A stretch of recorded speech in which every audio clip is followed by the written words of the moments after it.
नमस्कार। आपका अखबार के YouTube चैनल पर आपका स्वागत है। मैं हूं प्रदीप सिंह। फागुन का महीना है, होली का रंग है। वैसे आप भंग के रंग में ना हो तो भी होली का रंग ऐसा होता है, होली का मौसम ऐसा होता है कि अपने आप थोड़ा थोड़ा सुरूर तो हो ही जाता है। तो ये मौसम ऐसा है तो इसमें कुछ बात भी ऐसी होनी चाहिए। मैंने वैसे तो भांग जो है जीवन में 2 बार खाई है, एक बार बचपन में और एक बार जो है करीब 35-40 साल पहले। और दोनों अनुभव इतने ख़राब रहे कि फिर कान पकड़ लिया, कभी भांग खाई नहीं। लेकिन उस जो दूसरी बार खाई थी उसका अनुभव अब तक याद है। किस किस तरह के ख्याल आते हैं, कैसे दृश्य दिखाई देते हैं, काल्पनिक दृश्य होते हैं ज़्यादातर उसमें। तो उसी कल्पना से, उसी अनुभव के उस पर जो है एक कल्पना मेरे सामने, मेरे दिमाग के सामने, मेरे मन मस्तिष्क पर आई, वो आपसे जो है साझा करना चाहता हूँ। मुझे दिखाई दिया कि एक बड़ा सम्मेलन हो रहा है, राजनीतिक सम्मेलन हो रहा है, और उसमें कई पार्टियों के नेता जो है शामिल होने के लिए आ रहे हैं। तो मैंने पता किया सम्मेलन क्या है, तो पता चला कि ये सम्मेलन उन लोगों का है जिन पर भ्रष्टाचार के आरोप हैं। इस सम्मेलन के लिए रजिस्ट्रेशन वही करा सकते हैं जिनके खिलाफ सीबीआई, ईडी या इनकम टैक्स का मामला चल रहा हो। बाकी लोग जो है वो निकम्मे हैं। अगर आपके खिलाफ सीबीआई, ईडी और इनकम टैक्स का केस नहीं है तो आपने राजनीति में कुछ किया नहीं। तो उन लोगों की इस सम्मेलन में कोई ज़रूरत नहीं है जिनके खिलाफ कोई जांच न चल रही है, जो भ्रष्टाचार के आरोप में न फंसे हों। तो कहते हैं कि बेईमानों में ईमानदारी बहुत ज़्यादा होती है। पहले एक बात स्पष्ट कर दूं कि ये होली का रंग है, बुरा न मानो होली है। ये कबीरा है, समझिए, एक तरह का कबीरा सारा रारा है। भ्रष्टाचारी नेताओं या भ्रष्टाचार के आरोपी नेताओं के लिए समर्पित है। किसी के खिलाफ कोई व्यक्तिगत विद्वेष की भावना से इसमें कुछ नहीं कहा जा रहा है। होली का मौसम है, होली का मज़ा लीजिए। तो उसमें दिखाई दिया कि तमाम पार्टियों के नेता आ रहे हैं और कह रहे हैं कि देखिए, अगर एकता नहीं हुई हमारे बीच में तो फिर बड़ा मुश्किल हो जाएगा हमारे लिए सर्वाइव करना। तो भ्रष्टाचारियों की एकता की बहुत ज़रूरत है। अब उसमें देखिए, एकता जब राजनीति की हो, एक तो भ्रष्टाचारियों की एकता, जो बेईमानों में सबसे ज़्यादा ईमानदारी होती है, उसका गुण, ऊपर से राजनीति का गुण, जो सबसे बड़ा गुण है राजनीति का, वो है निष्ठुरता। अब ये दो मिल जाएं, इन दो के सम्मिश्रण से जो नशा तैयार होता है उसका कोई जवाब नहीं होता। वो फिर जो है, जो इसने ये गूंगे का गुड़ है, जिसने चखा वही इसका स्वाद जानता है, बाकी कोई समझ नहीं सकता है। तो इन नेताओं के मन में क्या चलता है, क्या महसूस करते हैं, ये हम आप केवल अंदाज़ा लगा सकते हैं, समझ नहीं सकते। क्योंकि इन सब के मन में है कि जिसने भ्रष्टाचार नहीं किया उसने राजनीति में, एक बहुत बड़े नेता और भारतीय जनता पार्टी के नेता थे, शीर्ष नेताओं में से एक थे। उनका एक वाकया बता रहा हूँ। उनसे 2 मंत्रियों की शिकायत लेकर एक मंत्री महोदय गए, वरिष्ठ मंत्री थे, कि ये लोग, इन लोगों पर ऐसा लग रहा है कि पैसा ले रहे हैं और भ्रष्टाचार का आरोप लग रहा है। तो उनका जवाब था कि देखिए, आज की राजनीति ऐसी हो गई है कि राजनीति में आए और पैसा नहीं बनाया तो फिर क्या किया।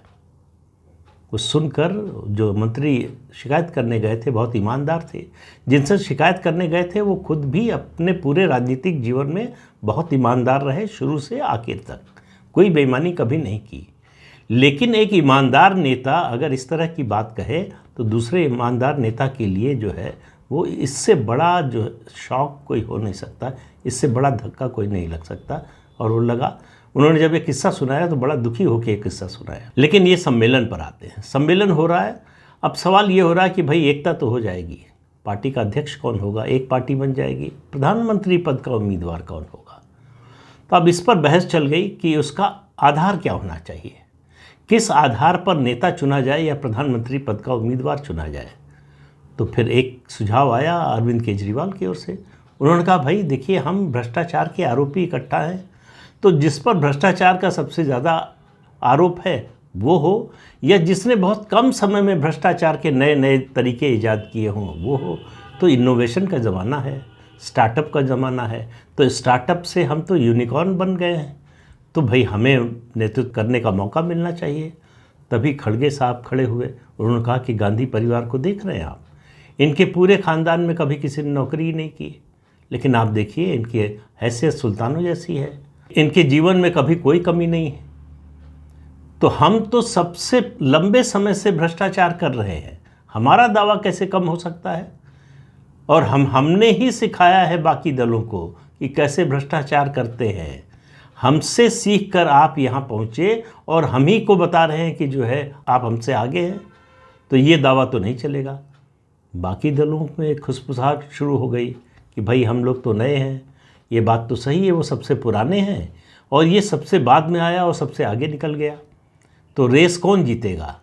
जो मैराथन में लंबे समय से दौड़ रहा है वो, या 100 मीटर की दौड़ में जो सबसे आगे निकल गया वो? ये हुआ कि भाई देखिए, ये सामाजिक न्याय नहीं है। सामाजिक न्याय में जो है वो सबको समान अवसर मिलना चाहिए।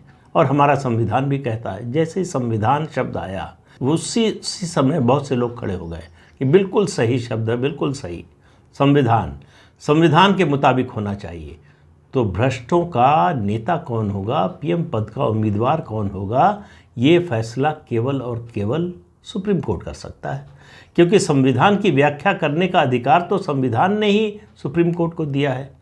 तो सुप्रीम कोर्ट के कोलिजियम से बात नहीं बनेगी, किसी कॉन्स्टिट्यूशन बेंच से सिर्फ बात नहीं बनेगी, पूरे 34 के 34 जजों की पीठ बैठनी चाहिए। तो उसके सामने 2 मुद्दे होने चाहिए। पहला मुद्दा जो आधारभूत है, मौलिक है, वो ये कि भ्रष्टाचार मौलिक अधिकारों में आता है कि नहीं। तो ये हुआ कि ये बात तो सिर्फ सुप्रीम कोर्ट तय कर सकता है, क्योंकि सुप्रीम कोर्ट ही तय करता है कि कौन से जो है मौलिक अधिकार हैं और कौन सा जो है बेसिक स्ट्रक्चर में आता है संविधान के, कौन सा मुद्दा। तो भ्रष्टाचार मौलिक अधिकार और संविधान के बेसिक स्ट्रक्चर में आता है, ऐसा हमारा मानना है। अगर नहीं आता है तो संविधान बदल देना चाहिए। तो संसद की ज़रूरत नहीं है, संसद में तो मोदी बैठे, मोदी तो कुछ होने नहीं देगा। देखिए, भ्रष्टाचार के समर्थन में कोई काम मोदी सरकार के रहते तो नहीं हो सकता। तो सुप्रीम कोर्ट तो अब कानून भी बनाने लगा है, तो क्या हर्ज है, हमारे लिए कानून बना देगा। इतनी पार्टियां एक साथ हैं, जनतंत्र में जो है संख्या का महत्व होता है। एक तरफ एक पार्टी है, एक तरफ इतनी पार्टियां हैं, तो सुप्रीम कोर्ट को इस पर तो विचार करना चाहिए कि भाई इतनी पार्टियां जब अगर कह रही हैं कि गलत हो रहा है तो इसका मतलब गलत हो रहा है। अगर हम मिलकर आरोप लगाते हैं कि चुनाव आयोग गलत कर रहा है, बेईमानी कर रहा है, सरकार के पक्ष में है, देखिए सुप्रीम कोर्ट ने मान लिया। सुप्रीम कोर्ट ने कहा कि जनतंत्र खतरे में है, चुनाव आयोग की निष्पक्षता को लेकर सवाल उठ रहे हैं, तो उसने रास्ता क्या निकाला? चुनाव आयोग में कैसे लोग आएँ, चुनाव आयोग कैसे काम करे, उसकी गाइडलाइन क्या हो, चुनाव आयोग किस तरह से फैसले ले, उसके फैसले लेने की प्रक्रिया क्या हो, इस सब से मतलब नहीं। उनका चुनाव आयुक्त और मुख्य चुनाव आयुक्त के चुनाव में चीफ जस्टिस ऑफ इंडिया भी होना चाहिए। और जहाँ चीफ जस्टिस ऑफ इंडिया आए तो फिर जहाँ भगवान प्रकट हो गए वहाँ फिर कहाँ से अत्याचार होगा, कहाँ से बेईमानी होगी, कहाँ से जो है पक्षपात होगा। इस सब से परे हैं चीफ जस्टिस ऑफ इंडिया। उनको आप देव रूप में स्वीकार कीजिए, उनका कहा हुआ अंतिम सत्य होता है। संविधान में भी यही लिखा है, और नहीं लिखा है तो सुप्रीम कोर्ट लिखवा देगा, कह देगा कि ये लिखो संविधान में। सुप्रीम कोर्ट ने तय कर दिया कि ये मुद्दे जो है वो बेसिक स्ट्रक्चर में आते हैं, देश ने मान लिया। संसद चुपचाप देखती रही, संसद में कुछ नहीं हुआ। सुप्रीम कोर्ट ने कहा कि हम जजों की नियुक्ति हम खुद करेंगे, देश ने मान लिया। सुप्रीम कोर्ट कहता है कि सीबीआई के डायरेक्टर की नियुक्ति में चीफ जस्टिस ऑफ इंडिया का होना बहुत ज़रूरी है, वरना तो सीबीआई डायरेक्टर बेईमान कोई आ जाएगा, कोई मोदी भक्त आ जाएगा। तो सीबीआई का डायरेक्टर हम चुनेंगे तो वो ईमानदार आएगा। तो ईमानदार तभी आता है जब चीफ जस्टिस ऑफ इंडिया उस सिलेक्शन कमेटी में होते हैं। तो ये तो एक स्थापित सत्य हो गया। तो सम्मेलन में सबने कहा कि हाँ, लेकिन दूसरा मुद्दा क्या? उनका दूसरा मुद्दा ये कि आप ये जो सिलेक्शन की बात हो रही है कि प्राइम मिनिस्टर कौन होगा, पार्टी अध्यक्ष कौन होगा, तो क्यों ना हम ऐसी कमेटी बनाएं जिसमें चीफ जस्टिस ऑफ इंडिया भी एक सदस्य हों, तो उसको ज़्यादा मान्यता मिलेगी। देश की सर्वोच्च अदालत का मुख्य न्यायाधीश अगर इसमें शामिल होगा तो फिर क्या हर्ज है, फिर सबको मानना ही पड़ेगा। कौन मानने से इनकार करेगा? जो मानने से इनकार करेगा उसको संविधान विरोधी, उसको जनतंत्र विरोधी, न्याय प्रणाली का विरोधी, न्यायपालिका के विरोधी, ये सब साबित कर देंगे। इस तरह से ये तय हुआ कि ये 2 मुद्दे तय हुए। एक, सुप्रीम कोर्ट के सारे 34 जज मिलकर ये तय करके बताएं कि भ्रष्टाचार मौलिक अधिकार में आता है कि नहीं, और मौलिक अधिकारों में आता है तो ये संविधान के बेसिक स्ट्रक्चर में है या नहीं। अगर ये दोनों बातें हाँ हैं तो सुप्रीम कोर्ट ये निर्देश दे सरकार को कि खबरदार, सरकार और संसद दोनों ध्यान से सुन लो, कभी भ्रष्टाचार के विरोध में कानून बनाना मत। अगर कानून बनाया तो हम रद्द कर देंगे, और हम जब रद्द करेंगे तो समर्थन के लिए, हमारे फैसले के समर्थन के लिए इतनी पार्टियां होंगी। एक सत्तारूढ़ पार्टी के विरोध से क्या होता है? ठीक है, लोगों ने चुना है तो कोई बात नहीं, हमको तो किसी ने नहीं चुना, फिर भी हमारी ताकत देखिए। आप चुने गए हैं लेकिन हमारे मातहत हैं आप इस गलतफहमी में मत रहिए कि आपको चुना गया है, जनता ने चुना है, जनादेश मिला है, इतना बड़ा जनादेश मिला है, तो आपको और संसद जो चुनी गई है उसको वही अधिकार प्राप्त होंगे जो सुप्रीम कोर्ट ऑफ इंडिया कहेगा। तो वहाँ सम्मेलन में इस बात पर सहमति बन गई। भाई देखिए, सर्वोच्च ताकत जो है वो सुप्रीम कोर्ट है। ये जनता जनार्दन, ये संसद सार्वभौम और ये चुनी हुई सरकार, जनादेश, ये सब जो है ये बेमतलब के शब्द हैं। इनको संविधान में होना नहीं चाहिए, बल्कि इनको तो अनपार्लियामेंट्री डिक्लेयर कर देना चाहिए। संवेद स्वर में उठा, जयघोष उठा कि हाँ हाँ बिल्कुल सही, बिल्कुल सही। इन सब शब्दों को जो है वो अनपार्लियामेंट्री, असंसदीय घोषित कर दीजिए, और संविधान में इनका कहीं कोई जिक्र नहीं होना चाहिए। तो भ्रष्टाचारियों में फिर ये चर्चा हुई कि मान लीजिए सुप्रीम कोर्ट ये फैसला कर दे कि कौन पार्टी अध्यक्ष होगा, कौन प्रधानमंत्री पद का उम्मीदवार होगा। वो ज़रूरी नहीं कि सबको पसंद आ जाए। फिर क्या होगा? फिर हम सुप्रीम कोर्ट पर आरोप लगाएंगे कि ये सुप्रीम कोर्ट सरकार से मिल गया है, ये ज़रूर प्रधानमंत्री नरेंद्र मोदी के कहने से चल रहा है, वरना बताइए फैसला करना था हमारे बारे में और वो ऐसा फैसला कर रहे हैं जो हमारे ही पक्ष में नहीं है, हमें मंजूर नहीं है। तो इतना बोलते बोलते उसमें से फिर मणिशंकर अय्यर अचानक मंच के सामने कूद कर आ गए। उन्होंने कहा कि हम तो पहले से कह रहे हैं कि पाकिस्तान को बुलाना चाहिए, हम तो गए भी थे पाकिस्तान, पाकिस्तानियों से कहा कि आओ मदद करो। अरे हमारी सरकार एक बार और बनने दीजिए, देखिए हम संविधान को कैसे बदलते हैं। उधर से एक बड़ा काफिला आया, सुरक्षा कर्मियों से घिरा हुआ, गाड़ी खुली, उसमें से निकले राहुल गांधी। उन्होंने कहा भाई पाकिस्तानियों को बुलाया था आपने, आए क्या? मुझे देखिए कितनी मेहनत कर रहा हूँ, विदेश जाना पड़ता है, इच्छा नहीं होती है, मुझे तो पदयात्रा में ही मज़ा आता है, विदेश जाना पड़ता है। विदेश में जाकर मैंने अमेरिका और यूरोप से कहा है आओ भाई हमको जिताओ। अब देखिए पाकिस्तान ने नहीं सुना, छोटा सा देश है, छोड़ दीजिए इसको, वो तो वैसे भी लड़ता रहता है।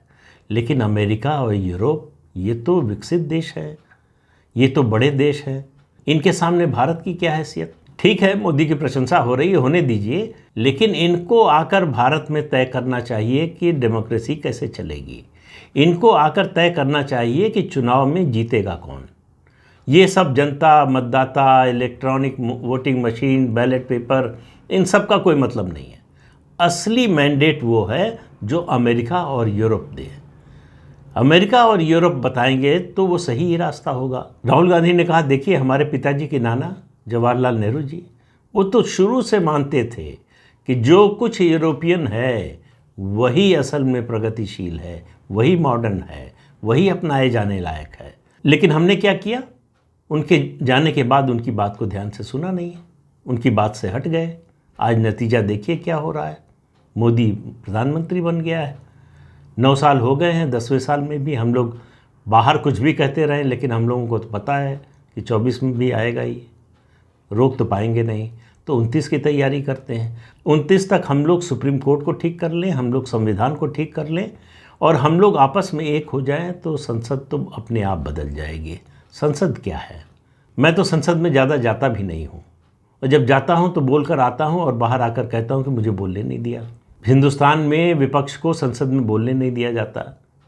ठीक है, ये अलग बात है कि सच्चाई थोड़ा अलग है, हम तो प्रधानमंत्री को नहीं बोलने देते इस देश के, लेकिन बात तो वही मानी जाएगी नहीं जो विपक्ष कह रहा है। सत्तारूढ़ दल का तो निहित स्वार्थ है, विपक्ष तो सारे स्वार्थ से ऊपर उठा हुआ है। उसके मन में तो कोई जो है लालच है नहीं, उसको मालूम है कि सत्ता में आना नहीं कभी। जो हालत बना दी है मोदी ने, अगर हमने ये बदलाव नहीं किया तो सत्ता में आने का सपना देखना छोड़ दीजिए। तो इस बात पर सहमति बन गई कि 29 की तैयारी अभी से शुरू कर देना है, 24 के लिए दबाव बनाना है, कहना यह है कि मोदी नहीं आएगा। हम कहते रहेंगे मोदी नहीं आएगा, आ जाएगा तो कहेंगे कि ये बेईमानी हुई है, ये इलेक्ट्रॉनिक वोटिंग मशीन है, इसी के कारण मोदी आया। इलेक्ट्रॉनिक वोटिंग मशीन हटा दो, मोदी गायब हो जाएगा। तो हमको तो अपनी तैयारी करनी है। तो हमको एक तो सुप्रीम कोर्ट को साथ लेकर चलना है। सुप्रीम कोर्ट साथ चलने के लिए तैयार भी हो जाता है। देखिए, हम जाते हैं रात में 12 बजे 1 बजे दरवाज़ा खुलवाते हैं, सुप्रीम कोर्ट का खुल जाता है। सरकार खुलवा सकती है हैसियत। मोदी की इतनी हैसियत है कि रात में 1 बजे सुप्रीम कोर्ट का दरवाज़ा खुलवा दे। कभी हुआ है, देखा है आपने? तो बात समझिए कि कौन क्या कहना चाहता है। अब ये सम्मेलन देखकर मुझे जो है मन में बड़ी उत्सुकता हो रही थी कि भाई आखिर आगे होगा क्या। लेकिन उसी समय जो होली के रंग का नशा था, हुड़दंग का नशा था, वो टूट गया। अब अगले साल बताऊंगा कि उसके बाद हुआ क्या। तब तक आप भी इंतज़ार कीजिए और होली का मज़ा लीजिए। आज होलिका दहन है, तो होलिका दहन पर भी कुछ बात, लेकिन कल सुबह। तो आज के अंक में इतना ही। अगले अंक में फिर मिलेंगे किसी नए मुद्दे के साथ। तब तक के लिए अनुमति दीजिए। आपसे अनुरोध है कि चैनल देखिए, शेयर कीजिए, लाइक कीजिए और सब्सक्राइब ज़रूर कीजिए। नमस्कार।